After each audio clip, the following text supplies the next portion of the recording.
Bem-vindos a mais uma aula sobre comandos eletropneumáticos sequenciais.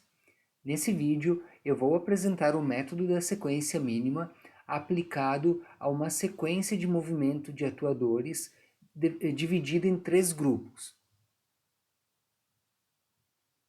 Então, desenvolvendo este projeto, vamos determinar uma sequência de trabalho como exemplo. Teremos aqui, então, primeiramente, o avanço do cilindro 1A, o retorno do cilindro 1A, na sequência o avanço e o retorno do cilindro 2A e, por fim, o avanço e o retorno do cilindro 3A. Então, em resumo, a nossa sequência será 1 a mais, 1 a menos, 2 a mais, 2 a menos, 3 a mais, 3 a menos. Uma sequência, então, com 3 atuadores, totalizando 6 movimentos.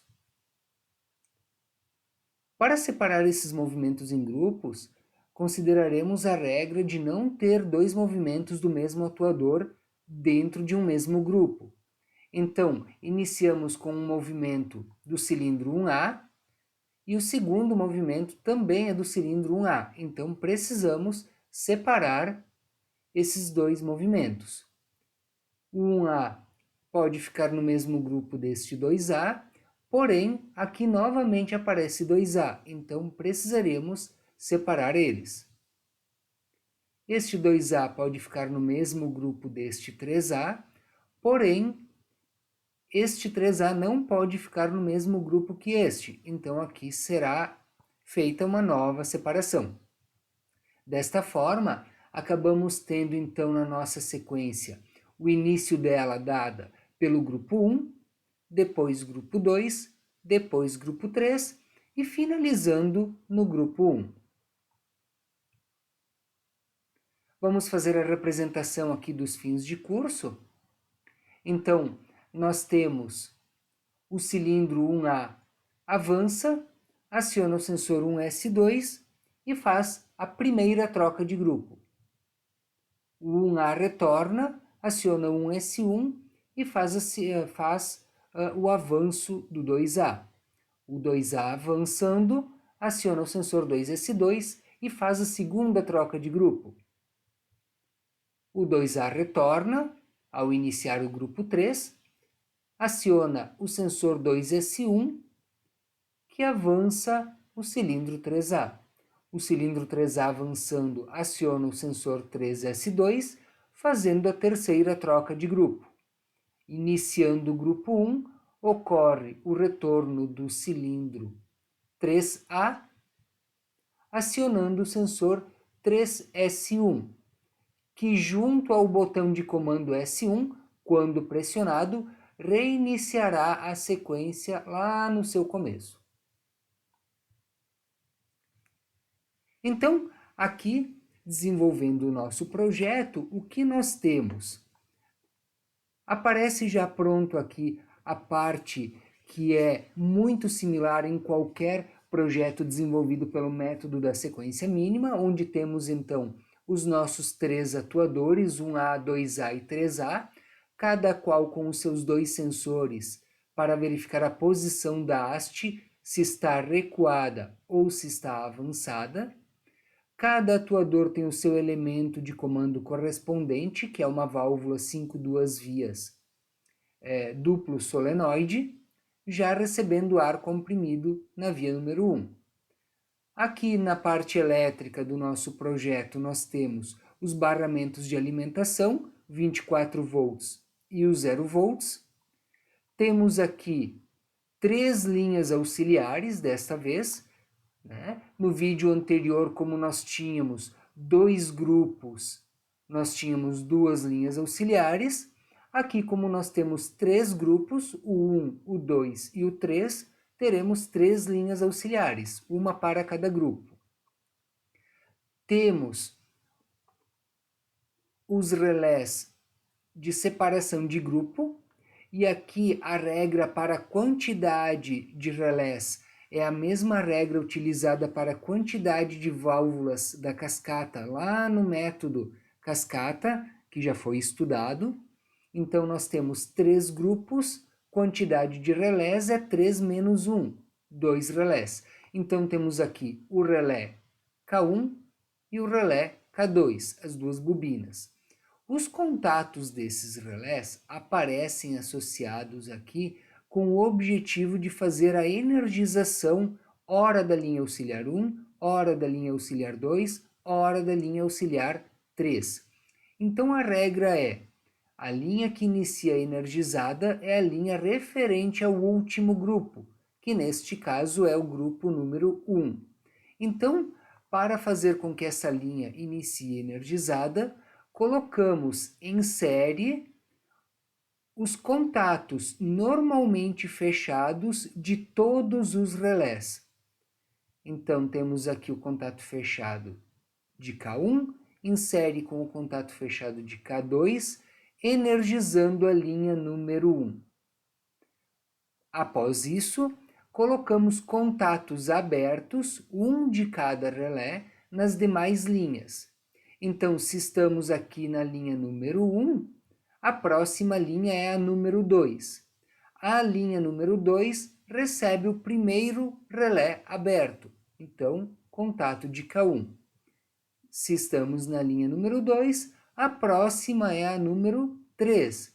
Então, a próxima linha agora recebe o contato do segundo relé. Então, aqui temos o contato aberto de K2.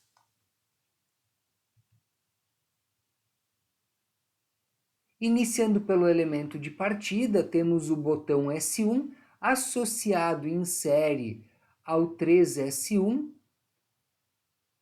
ao sensor 3S1, e a origem aqui é o grupo 1, portanto linha 1, e o destino está indo lá para o início da nossa sequência no avanço do 1A, 1A+, que é feito pelo Y1. Então, aqui nós acabamos tendo o botão S1 em série com um sensor mecânico aqui na representação 3S1, vindo do grupo 1, da linha 1, indo até o Y1, que fará o avanço do 1+. Lembre que este sensor é um sensor normalmente aberto, numeração 3 e 4, e todos os sensores que acionam aqui os solenoides devem ser normalmente abertos nessa região do nosso projeto. Então, a identificação 3 e 4 nos diz que ele é normalmente aberto, e esta seta apontando para cima que diz que ele está já atuado, por isso ele aparece fechado no desenho.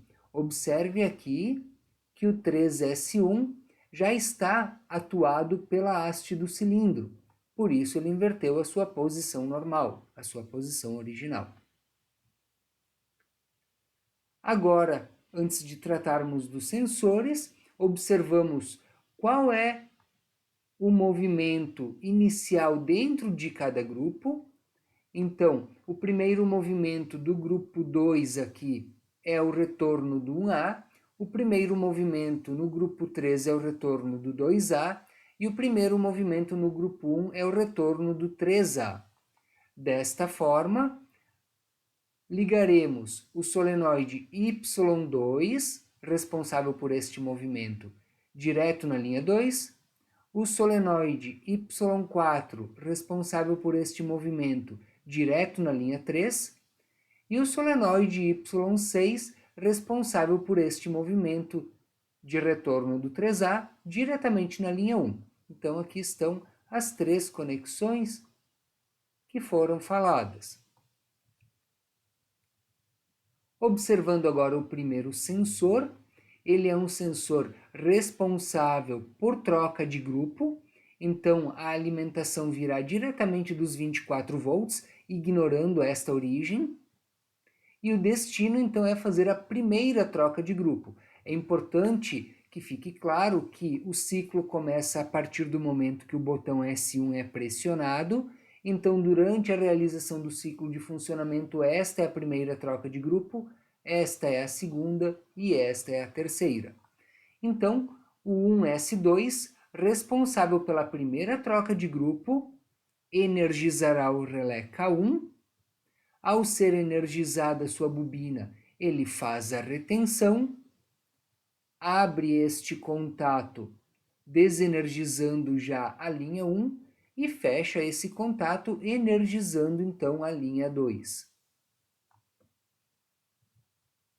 Na sequência, temos o sensor 1S1 com origem na linha 2 e destino no avanço do cilindro 2A. Então, o 1S1 aparece aqui com origem na linha 2 e destino no Y3, que fará o avanço do 2A. Aqui, da mesma forma, é um sensor normalmente aberto, 3 e 4, porém ele já está atuado pela haste do cilindro 1A. Prosseguindo, temos agora a segunda troca de grupo. Então, quando ocorria a segunda troca de grupo em projetos com apenas 2 grupos, o sensor responsável pela segunda troca de grupo, no caso aqui o 2S2, ele aparecia nesta região do nosso projeto com a função de desenergizar a bobina do relé K1. Isso continua acontecendo, porém, além disso, este mesmo sensor ele estará aqui para energizar a bobina do próximo relé. Então, observem que aqui nós precisaremos de 2 contatos no sensor S2, ele precisa ter 2 contatos, um normalmente fechado e um normalmente aberto. Então, quando o cilindro 2A avançar, ele acionará o 2S2, o 2S2 abrirá aqui desenergizando a bobina K1 e fechará aqui energizando a bobina K2. Com a desenergização da bobina K1 e energização da bobina K2, se desfaz essa retenção. Esta retenção passa a ser feita com o fechamento deste contato de K2. Este contato volta a fechar, mas este abre, garantindo que a linha número 1 não seja energizada. Este contato volta a abrir e este fecha, desenergizando então a linha 2, mas energizando a linha 3. Desta forma, damos início ao grupo 3 no nosso projeto. No grupo 3, o cilindro 2A retorna e aciona o sensor 2S1. O sensor 2S1 tem origem no grupo 3, linha 3, e acionará o avanço do 3A, que é feito pelo Y5. Então, aqui está o nosso sensor 2S1, vindo da linha 3 e indo para o Y5. Novamente, um sensor normalmente aberto, numeração 3 e 4, porém ele já está atuado pela haste do cilindro 2A. Prosseguindo então, temos aqui o sensor 3S2, responsável por fazer a terceira troca de grupo. Então, como ele fará a troca de grupo, ele deverá trabalhar junto à bobina dos relés. Então, aqui o 3S2, ele abrirá nesta região do circuito, desenergizando K2. E assim finaliza o nosso projeto. Então, observando aqui mais em específico essa questão dos relés, qual é a sequência de funcionamento? Só observando esta região. Em algum momento do ciclo da máquina, o 1S2 fechará, energizando K1, que fará retenção. Em um outro momento, o 2S2 será acionado, desligando o K1 e ao mesmo tempo fechando aqui para ligar o K2, que faz a retenção. E em um momento posterior, o 3S2 será acionado, abrindo esse contato e desligando o relé K2. Então, durante o ciclo de funcionamento, os dois relés iniciam com suas bobinas desenergizadas. Num determinado momento, energiza a bobina K1, depois troca a energização da bobina K1 para K2, então desliga K1 e liga K2, e por fim desenergizará a bobina K2. Observando aqui a estrutura de alimentação das linhas auxiliares, então, iniciamos com esses dois contatos abertos e esses dois fechados, energizando a linha 1, que é a linha referente ao último grupo. Quando acionar K1, abre esse contato desenergizando a linha 1 e fecha este contato energizando a linha 2. Quando fizer a troca de K1 para K2, aqui fecha, mas aqui abre, garantindo que K1 permaneça desenergizado. Aqui abre e aqui fecha, desenergizando a linha 2 e energizando a linha K3. Por fim, desligado o relé K2, aqui abre, desenergizando a linha K3, e aqui fecha, voltando a energizar a linha K1 ao final do ciclo de funcionamento, como está aqui ao final o grupo 1. Então, visto isso, vamos fazer uma simulação do nosso projeto para verificar o funcionamento na prática. Então, temos aqui o nosso projeto já energizado, os 3 cilindros estão recuados, observamos que os barramentos já estão alimentando aqui o Y6, responsável pelo retorno do cilindro 3A, né, o último movimento da sequência, e ao pressionarmos o botão, vamos verificar o funcionamento dos atuadores. Então, nós temos o avanço do 1, retorno do 1, avanço do 2, retorno do 2, avanço do 3 e retorno do 3. Vamos melhorar um pouquinho a nossa visualização.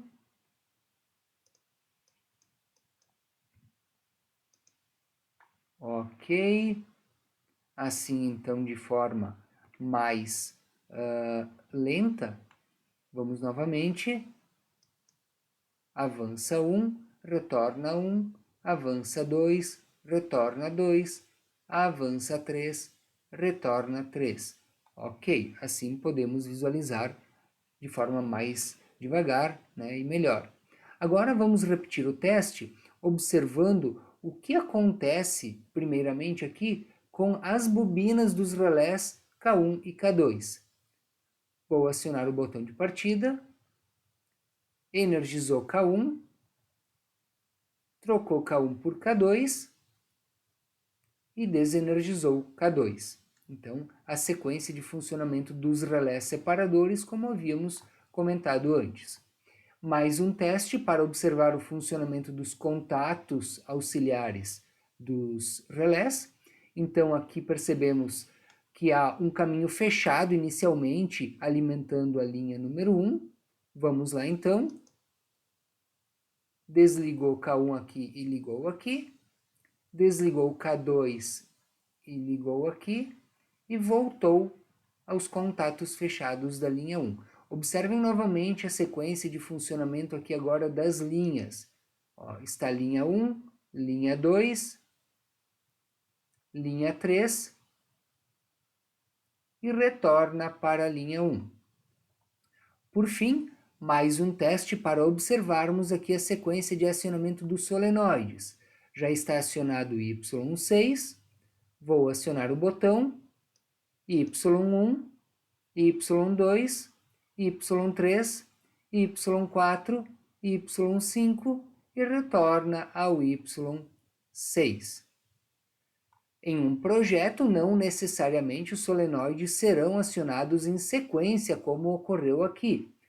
Eles, neste caso, foram acionados em sequência devido aos passos de funcionamento do nosso projeto pneumático, que era o avanço do 1A, o retorno do 1A, avanço do 2A, retorno do 2A, avanço do 3A, retorno do 3A. É claro que se a sequência de funcionamento dos nossos cilindros for outra, os solenoides vão ser acionados em uma outra sequência que corresponda ao funcionamento desejado.